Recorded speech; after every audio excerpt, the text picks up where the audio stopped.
Welcome to the Great Detectives of Old Time Radio. From Boise, Idaho, this is your host, Adam Graham, bringing you this week's episode of yours truly, Johnny Dollar. Got any comments? Send them to me, box13 at greatdetectives.net. Please cast your vote for the show on Podcast Alley at podcastalley.greatdetectives.net.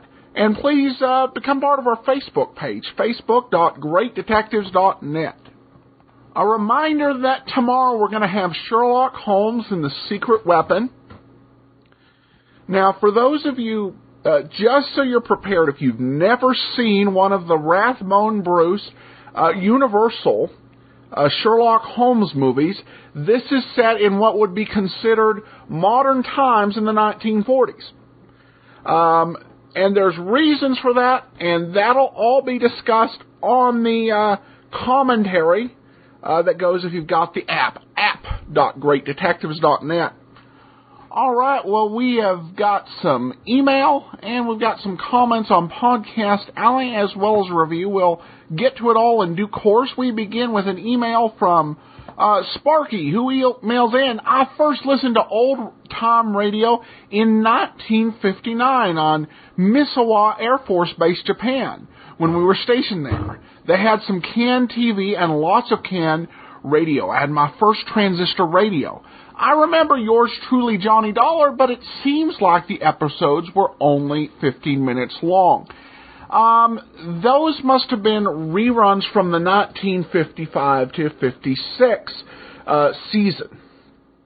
Those were 15-minute serials that done 5 times a week. And those were some very fine episodes. Some of the absolute best radio drama from what even just beyond detective shows. And we'll do something a little special when it comes to playing those. But he goes ahead and said, I really appreciate my exposure then to all those dramas, detectives, scaries, comedies, and westerns, a wonderful, rich part of American culture. I live in San Diego. We used to have access to the Drama Hour on KNX 1070 in LA until they passed that on to a weaker station. Unfortunately, in late 2003, the management of KNX changed and they dropped the Drama Hour after nearly 30 years of nightly show. So I'm delighted to have this podcast. Thanks very much. Well, thank you for listening. Yeah, a lot of radio stations do seem to have discontinued doing old-time radio.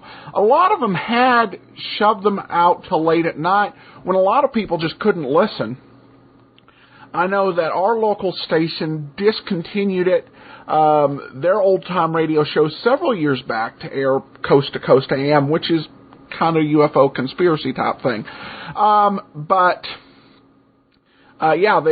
podcast makes it more viable because it works around when people can actually listen to it. All right, we'll save the rest of these until after the show. Before we get into today's episode, I want to encourage you, as you make your travel plans, whether you're flying to Hawaii or taking a cruise around the world. Okay, that might be a little extravagant.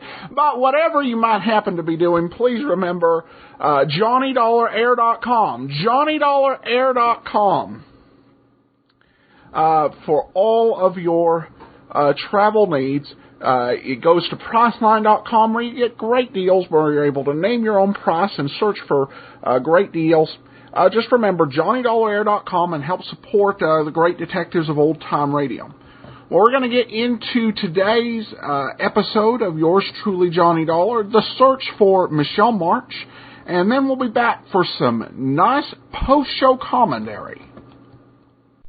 Sure, they may have plenty of blue blood in Boston, but from what I just saw, they've got plenty of the other kind, too.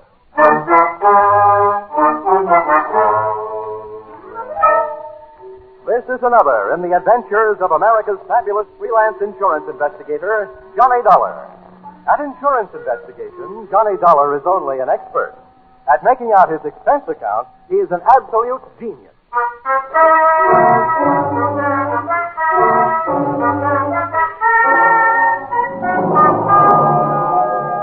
Expense account submitted by Special Investigator Johnny Dollar.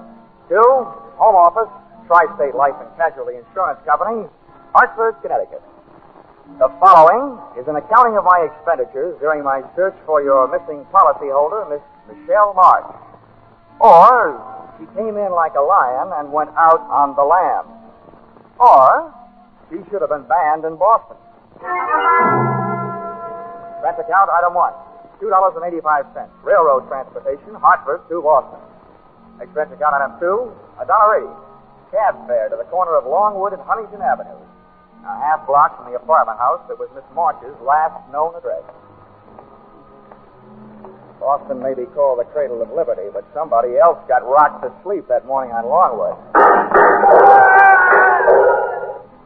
The shots came from 2 carbines and 2 men in one light tan club coupe parked across the street.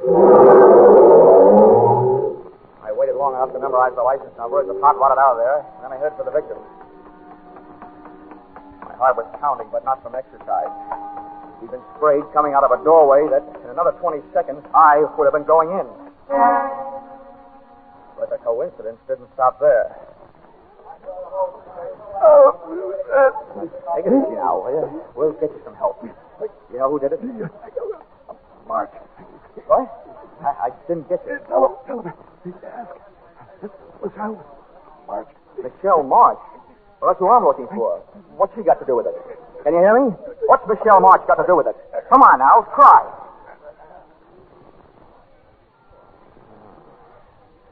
I wonder if I should have stayed in Hartford. I was inside the shop, and brother, that's where I stayed. Hey, Mr. Howard, can you tell? Yeah. Let's just say you don't need to stand back to give him air. He can't use it.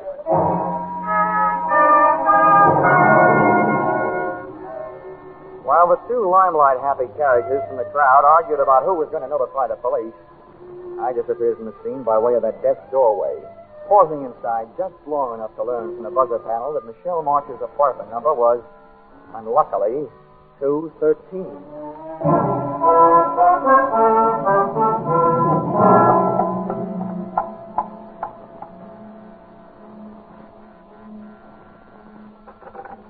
I didn't bother to look for the apartment house manager. I didn't even bother to pick the lock. I put my shoulder to work on the door.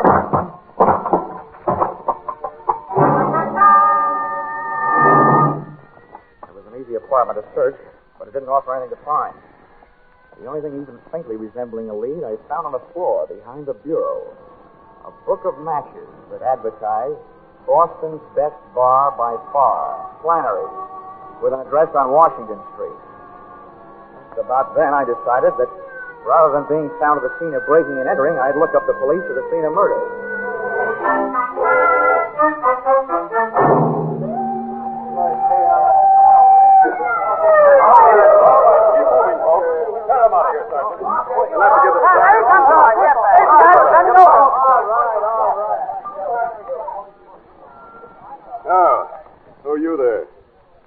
To say about this? Not much, Lieutenant. He was shot from across the street by 2 men in a fan club coupe. Probably stolen. License number, Massachusetts 3R165.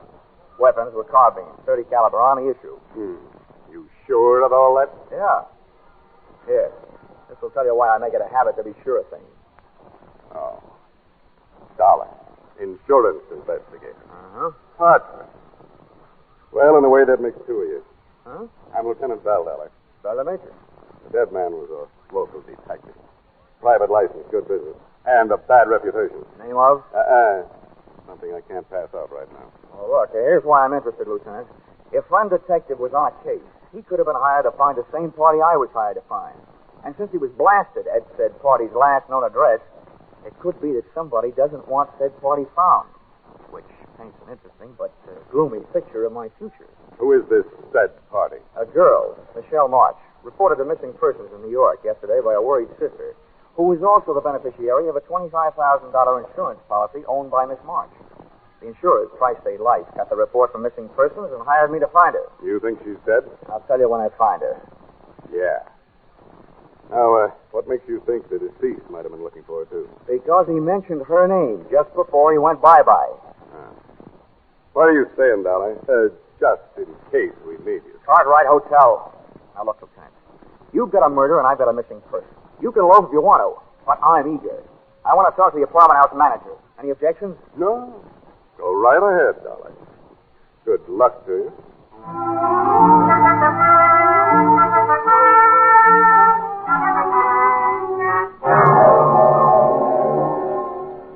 can't tell you how upset I am over this, Mr. Dollar. I've managed rooming houses for over 30 years in Boston, some very nice ones. This is the first murder I've ever had. Oh, why did fate point at me? Fate didn't point, Mrs. Macy. The gentleman was knocked off because he was involved with one of your tenants. Oh, that's impossible. I've tried so hard. References, my own personal observation. Oh, I'm glad to hear that, Mrs. Macy. In fact, the more personal your observations were, the gladder I'll be. Well, it isn't that I snooped, Mr. Dollar. Of course not, Mrs. Macy. Who was it? Michelle Marsh, 213. Oh, she's a lovely girl. But her habits were quite irregular. Often came in late. Oh.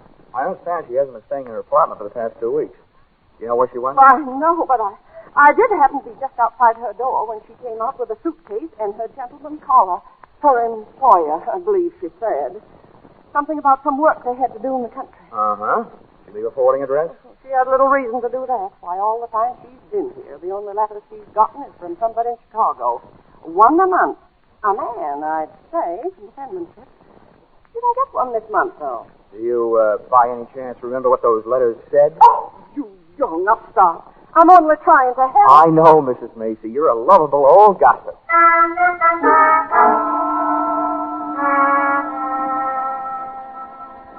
After Mrs. Macy chased me out of her apartment, I questioned some of Michelle's second-floor neighbors. What they gave me only augmented the story I already had.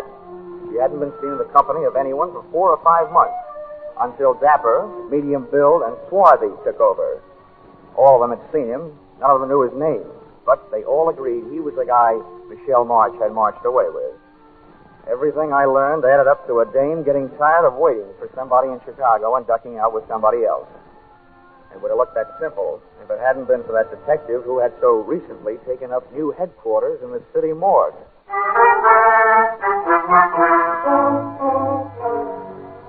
Expense account, item 3, $4.75, drinks and dinner.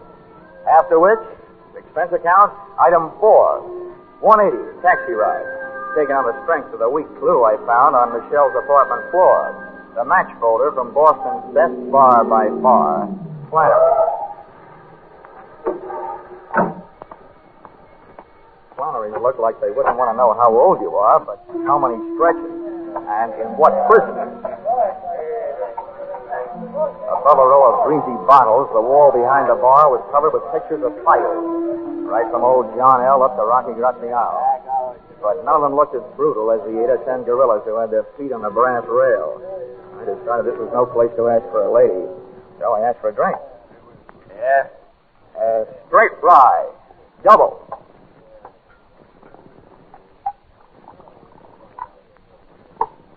You've never been in before. Where are you from? I'm trying to forget. Has, Blackie been around lately? Who's Blackie? Well, maybe that's not his full name. It's the one I knew him by. He wore a lot of sharp suits, about medium build, dark, swarthy.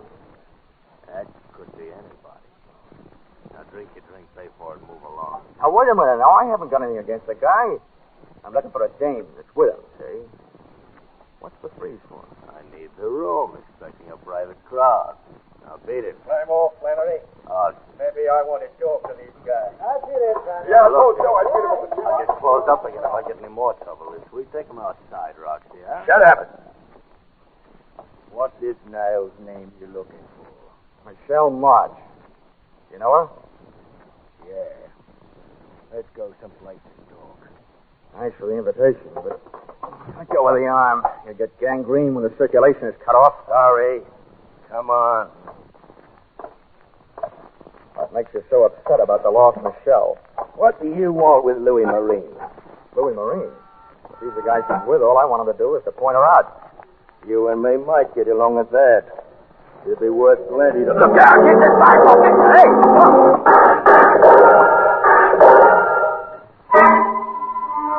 The car they were in was different, but those carbines sounded the same.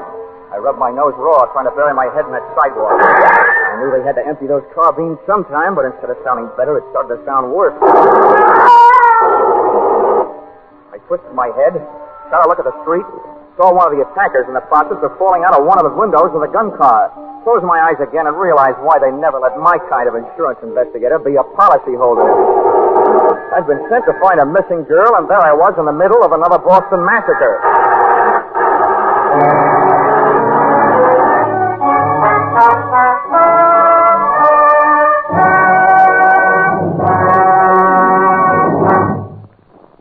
You are listening to Yours Truly, Johnny Dollar, starring Charles Russell.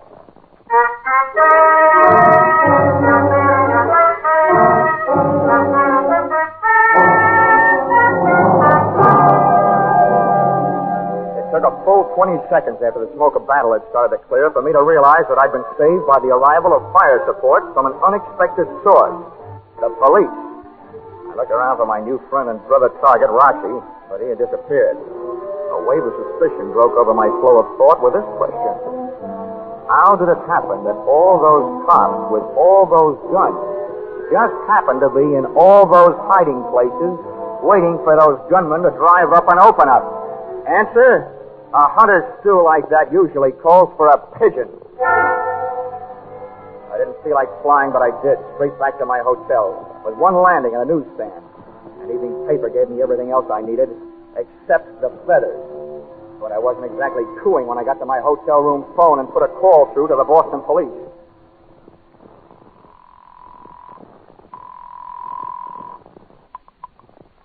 South Precinct, Sergeant Miller. Give me Lieutenant Bill on homicide. One moment.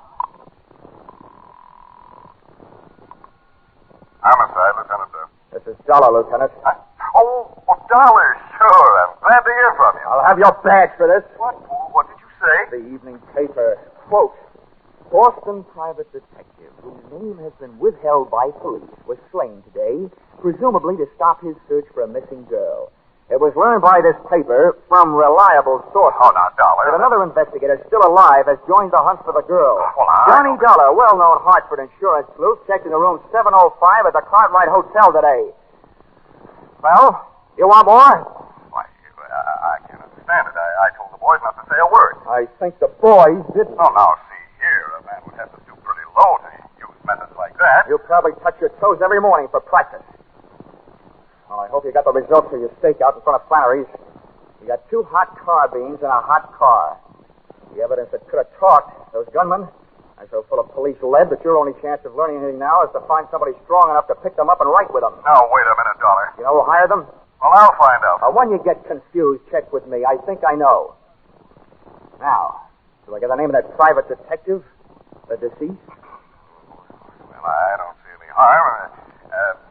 Bernard Knight. Hired by? Well, all right, Dollar. If you'll cooperate, I will.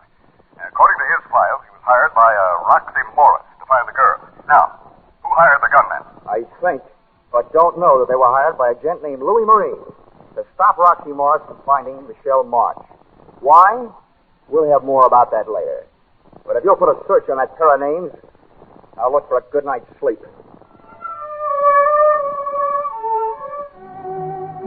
And after that sidewalk, it was easy to find.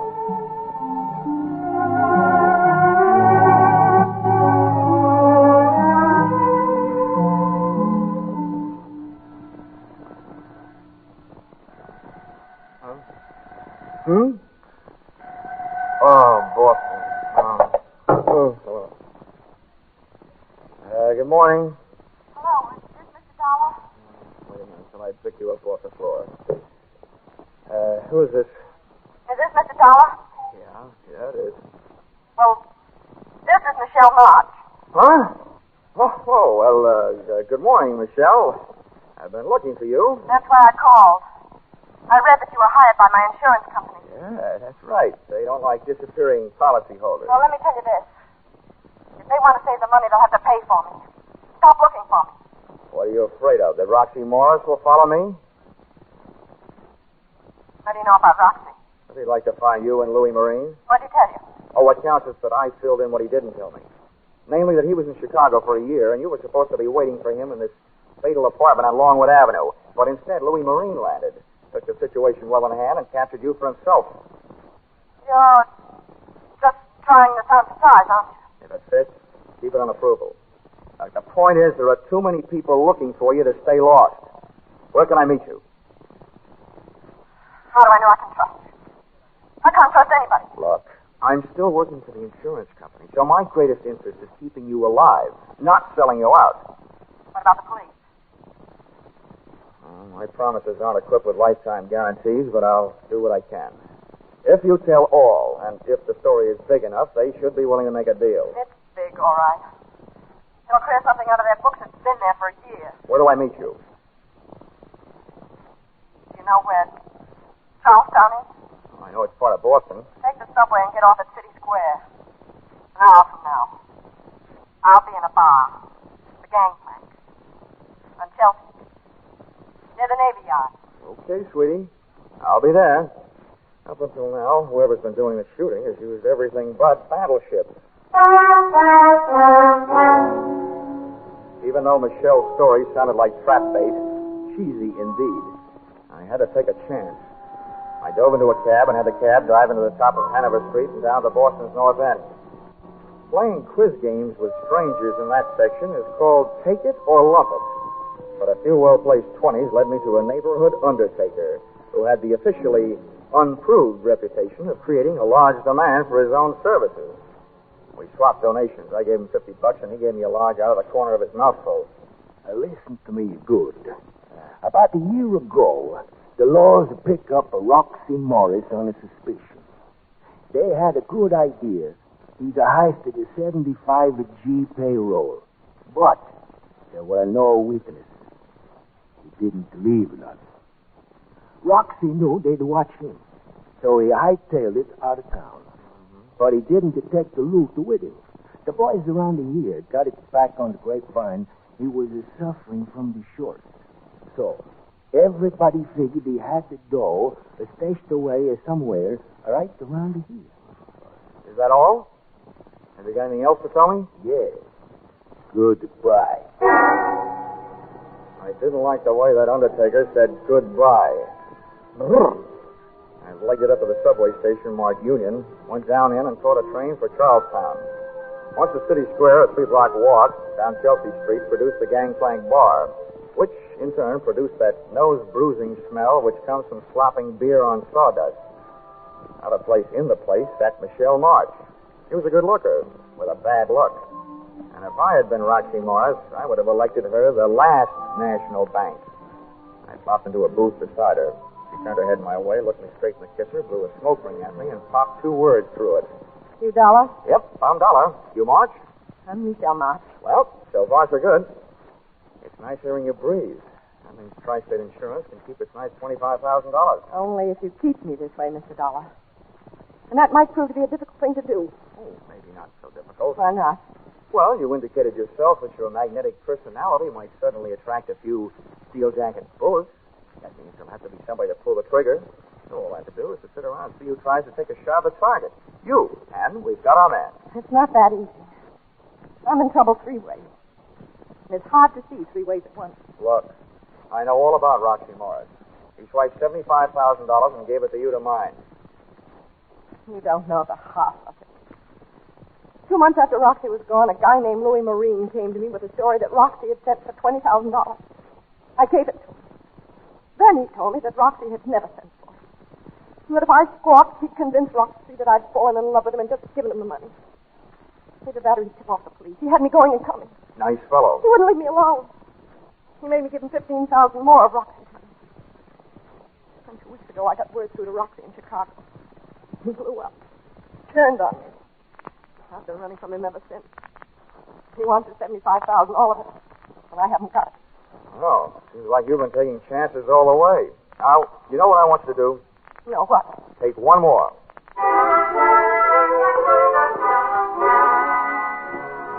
I told Michelle what I had in mind for her, during the next few hours at least, and grabbed a cab back across the bridge into the north end. Expense account item 5, $50. Another donation to my expensive undertaker. This time I paid him for talking, but not to me. Then I took over the telephone and dialed my way through to the guy to whom I was about to give a chance of becoming the ding-dong daddy of the Boston Police Force, Lieutenant Bell. Yes, Dollar, this is Lieutenant Bell. Bell, how would you like to get the goods on Roxy Marsh? Well, I'd like it fine. Okay. And along with that, how'd you like to pin a receiving stolen property rap on Louis Marine? I hope you aren't just being salty, Dollar. I'm not, Lieutenant. Now, look, you may have to do some trading with a gal on this deal. Yeah. You may have to promise her some time off for verbal good behavior. Oh, such things are possible. All right, what's the pitch? Listen, I have baited a tall, thin granite trap for Roxy Morris and Louis Marine. The bait is Roxy's ex-girlfriend, Michelle Marsh. Okay, what's that? I had a tipster call Roxy Morris and tell him that Louis Marine was meeting Michelle at a certain place at 3 o'clock this afternoon. Yeah. I also had Mr. Blabbermouth call Louis Marine and tell him that Michelle is meeting Roxy at the same time and the same place. What? I had him tell each of the gentlemen that Michelle was meeting the other one with what's left of the money in cash. Oh, you've started a war, Dollar. But if it does the trick, it's worth it. All right. What's my move? First, call the place where I've arranged a surprise party and tell them to get rid of the public. But- Also tell them to let a girl named Michelle March come and go as she pleases. Also me. Oh, don't tell me you've set this thing up in a public place. Where is it? Lieutenant Bell, what I want is for those two characters to run up a blind alley. And when I say up, oh, brother, they got the word the Michelle meeting would be held at the top of the Bunker Hill Monument. Oh, no. And you might remember what General Prescott almost said. Don't fire till you see the red in their eyes.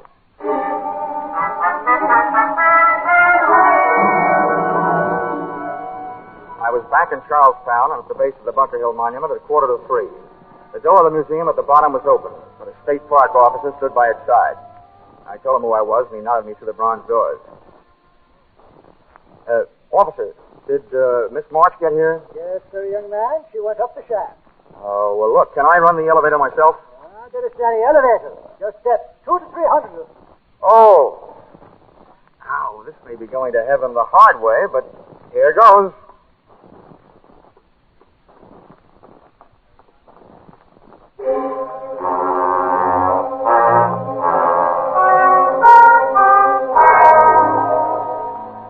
Halfway up the winding granite stairs, I yelled for Michelle. But she either didn't hear me or just didn't want to answer.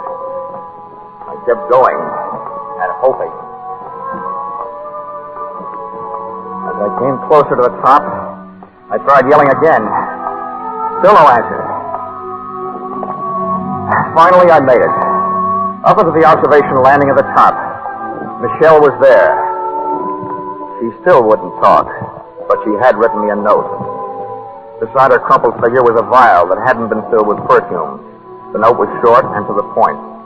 Dear Johnny Dollar, I still want to help, but I hadn't better be around here alive when everybody gets here. And it was signed Michelle. As I'd been over to see what kind of bye-bye medicine she'd taken, I heard something that might mean a sudden dose of lead to the head for me. Either Morris or Marine had landed, and there I was stuck at the top with a bait that had suckered them into a trap, which suddenly turned out to be mine. Waiting up there in that tiny room for death to come get me would have killed me anyway, so I started down. Over the pounding of my heart and my own steps on the granite blocks, I heard the pitter-patter of anything but tiny feet come charging up a narrow staircase. Whoever was coming up and I both slowed down. My heart didn't. And I crept around a curve, and my eyes went to a head-on collision with a pair staring back. What are you doing here? I'm a tourist, Rocky. Maybe right, white guy. You may be taking a trip. Who's up there? Up there? I don't know who they are. Just some girl with a guy she keeps calling Louis. Okay. Let me by. Easy now. Don't try anything. Roxy Morris tagged me with the butt of a .32 going by. But lying there with my head against the cold granite inside wall of the monument brought me back. And conscious was a very dangerous condition for me to be in. because charging up the stairs came another pair of unfriendly feet that couldn't have belonged to anybody but Louis Marine. Who are you? What are you doing here? Well, up until somebody hit me on the head, I was trailing Roxy Morris and his girl. They're up there? Sure, Louis. Yeah, they're up there. Then let me by. Come on. Get up out of my way. Okay. Go ahead. Bye. Yeah. But wait a minute. I got an idea. Come on, chum. Ahead of me. Up you go. You can affront for me. Move! Louis had a gun at my back, and Roxy had one waiting for me up front. We took the last few steps up to the top real quiet like. When my eyes came level to the floor of the observation room, Roxy was bending over Michelle, but he snapped up in a hurry and his right hand was loaded with heat. Louis pushed me ahead of him, up and in. I stood there between them, listening to them grind their teeth at each other, with one foot under Michelle's arm. Then I got two big shots. A scream from Michelle just before she snatched my legs out from under me.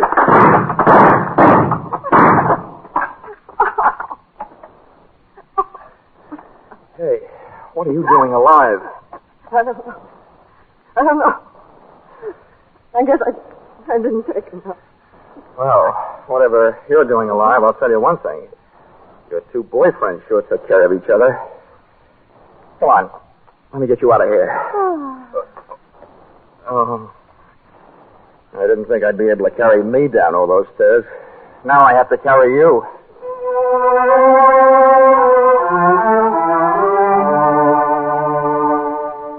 Expense account, item 6, $20. City Hospital, having Michelle's stomach pumped out. And the way Michelle took my suggestion that she voluntarily turn herself over to the police was very good. Lieutenant Bell was very cooperative. Otherwise, I might let it be known that the reason that he didn't show up on time to help me in the 1949 Battle of Bunker Hill was because he forgot to reset his watch at the end of daylight saving time.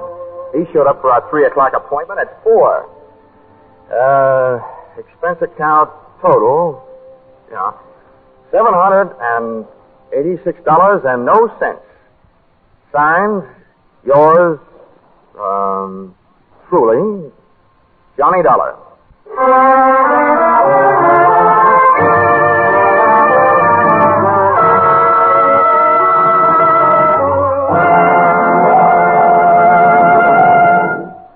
Yours truly, Johnny Dollar, is produced and directed by Gordon T. Hughes and stars Charles Russell with script by Paul Dudley and Gil Dowd. Featured in the cast were Bill Boucher, Myra Marsh, Dick Ryan, Larry Dobkin, Charles Seal, and Dorothy Lovett.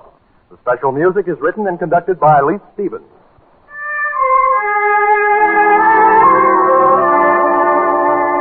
Be sure to be with us next Saturday, October 1st, when another unusual expense account is handed in by Yours truly, Johnny Dollar. That's right. Yours truly, Johnny Dollar, will be heard on Saturday evenings starting next Saturday. And look at who's going to be here at the same time on Sundays. The world's most famous blockhead, Charlie McCarthy, accompanied by a man who shadows him closely as Johnny shadows the suspect, Edgar Bergen. Yes, Charlie McCarthy and Edgar Bergen have joined the great parade of stars to CBS, along with Jack Benny, Amos and Andy, Horace Height, and Red Skelton, whose show starts next Saturday, or rather next Sunday also. Don't miss the first hilarious appearance of Charlie and Bergen on most of these same CBS stations at the same time next Sunday night and every Sunday thereafter. This is CBS, the Columbia Broadcasting System.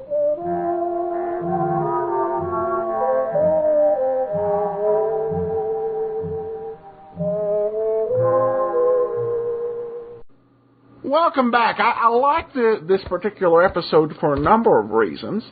I've heard several old-time radio shows in Boston, and usually they don't do anything with the accent. Here they definitely tried to recreate it. I don't know if I totally bought it, but I could tell there was some effort towards that Bostonian accent on behalf of Miss Marsh. The other thing is that Johnny Dollar calls attention to the private detective's best friend, the nosy landlady. But overall, this worked out pretty good. I have to say, I didn't quite get why she was committing suicide up there. I don't think they really established her motive well enough for wanting to do that. But overall, I think this worked very well, and it's nice to see this major scene happen at a big historical monument. All right, well, we got a few more comments on the show and some miscellaneous thing. This question comes on the Facebook page from David, who writes, "Love the podcast. Please keep them. Any chance of posting an old British show called Dick Barton? Many thanks." The answer to the question regarding shows that are specifically foreign with no real U.S. airing, can't actually do those. Now, there are some shows that were syndicated between the U.S. and Britain. That's probably a little different. But those shows that were actually specifically made in Britain and not, or any other foreign country, I generally, as a rule, don't do. Just because the United States passed a very confusing law. And the basis of the law is that the shows have to be in the public domain, but they have to have been in the public domain back in 1996. So in other words, to actually figure out if the shows were okay to post, I would have to be knowledgeable in the country's copyright laws. I did research a little bit on Dick Barton and the British copyright laws, and basically what I came up with is the original Dick Barton show from the 1940s would probably be okay to play because they didn't copyright radio broadcast until the 1950s. But the only thing that's out there is the Dick Barton radio show from the 1970s. And that would not be okay because in Britain there's a 50-year copyright. So that one would have still been under copyright in 1996 and will come out of copyright in Britain in 2022. It will come out of copyright in the United States in 2067. So I don't know if I'll be doing the podcast that long, but yeah, as a general rule, can't even go near the foreign shows because it's so hard to figure out whether they are really legal to play. But there are some cases in regards to some movies that are making their way through the U.S. federal courts, and that could change. But for now, no, can't do any of the foreign shows. We got a review on iTunes for the first time in actually about 3 months. So this is from Snazzy DJ Cat. Love that username. I've enjoyed Adam's Dragnet podcast and was excited to hear he was starting another. The Great Detectives is, well, great. He has a good mix of awesome shows, regular episodes, and overall excellent production quality. This is one of my favorite podcasts. Well, thanks for the review and just keep on listening. This one comes from Andrew in Richmond. I came to these after listening to a number of the Dragnet podcasts. I think they complement one another. The arrangement of shows is very good too. They would not be as enjoyable if they were all higgledy-piggledy. As with Dragnet, Adam's comments add to the shows. I agree with others. I feel like I'm listening to a friend give me insights into the different episodes. Thank you, Adam. And thanks so much. And that one comes from Richmond, Virginia. And again, that was one of the reasons I started the show, because I saw all the detective podcasts, for the most part, were either out of sequence in terms of the episodes or just different detectives. And then nice comment from Natalie. I don't know why you do it, but thanks. Well, thanks, Natalie. We do it, well, mainly because we enjoy the shows, and also other people enjoy them. That really adds the value to it. And it's something when you're able to bring these and it meets a need, it really provides a definite purpose there. So, all right, well, I got an email regarding a picture on the website. Eileen emails, I've been a long-time fan, love your commentary on all the shows. This is the first time I saw your photo. If I had to guess by the sound of your voice, I thought you were much older. Maybe it's time to either update the microphone or the picture. Well, the microphone's fine. The picture isn't all that old. It's actually was about maybe a year and a half old. Took it for the local paper for a editorial where they specifically requested the picture, and then they didn't run the editorial. But another story.